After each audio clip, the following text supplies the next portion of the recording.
ఉత్సాహంగా ఉల్లాసంగా చదువు సాగాలి, గొప్ప గొప్ప ఉద్యోగాలు సాధించాలి.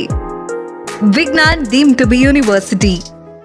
అడవి జంతువులు రోడ్లపైకి రావడం సహజంగా చాలా చోట్ల చూస్తూనే ఉంటాం. తిరుమల ఘాట్ రోడ్లో చిరుతలు సంచరించిన ఘటనలు చాలానే ఉన్నాయి.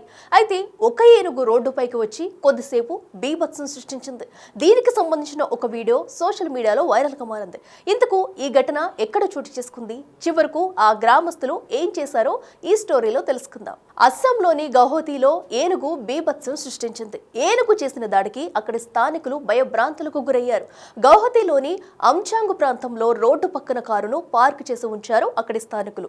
ఈ సమయంలోనే చుట్టుపక్కల అడవుల్లో నుంచి ఒక ఏనుగు ప్రత్యక్షమైంది. రోడ్డు సైడ్ పార్క్ చేసి ఉన్న కారుపై దాడికి పాల్పడింది. AS01 EC 8373 నంబర్ గల వైట్ కలర్ కారును తొండంతో పల్టీ కొట్టించింది. ఈ ఘటనలో కారు అద్దాలు పూర్తిగా ధ్వంసమయ్యాయి.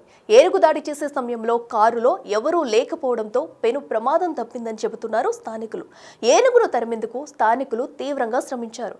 చివరకు పెద్ద ఎత్తున జనం స్పాట్ దగ్గర గూమిగొట్టడంతో భయపడిన ఏనుగు అక్కడి నుంచి పారిపోయింది.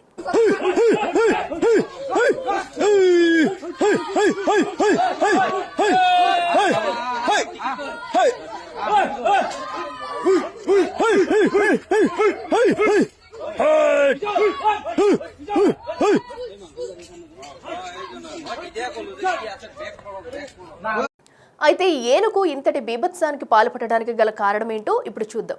గౌహతిలోని జోరాబాద్, సత్కావ్ ప్రాంతాల్లో ఏనుగు చాలా రోజుల నుంచి తిరుగుతున్నట్లు తెలుస్తుంది.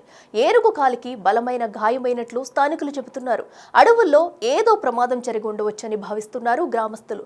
కాలికి గాయమవ్వడంతో భరించలేని నొప్పి కారణంగా తీవ్ర ఆగ్రహానికి గురై ఉంటుందని భావిస్తున్నారు అక్కడి ప్రజలు. ఈ క్రమంలోనే కంట్రోల్ తప్పిన ఏనుగు రోడ్డుపైకి వచ్చి రచ్చ చేసినట్లు తెలుస్తుంది. అయితే ఏనుగు కాలికి గాయం అవ్వడానికి గల కారణాలు మాత్రం తెలియలేదు. ఈ ఏనుగు గత కొన్ని రోజులుగా చుట్టుపక్కల గ్రామాల్లో తిరుగుతూ పరిసరాలను పాడు చేస్తున్నట్లు గ్రామస్తులు ఆవేదన వ్యక్తం చేస్తున్నారు. ఈ ఘటనను వీడియో తీసి సోషల్ మీడియాలో పోస్ట్ చేయడంతో వైరల్ గా మారింది. ఇలాంటి ఘటనలపై అటవీ శాఖ అధికారులు వెంటనే చర్యలు తీసుకోవాలని కోరుకుంటున్నారు గ్రామస్తులు. జంతువులు జనావాసాల్లో సంచరిస్తుండటంతో ప్రజలు భయాందోళనకు గురవుతున్నట్లు చెబుతున్నారు. ఈ మధ్య కాలంలో ఇలాంటి ఘటనలు తరచూ చోటు చేసుకుంటున్నాయంటున్నారు.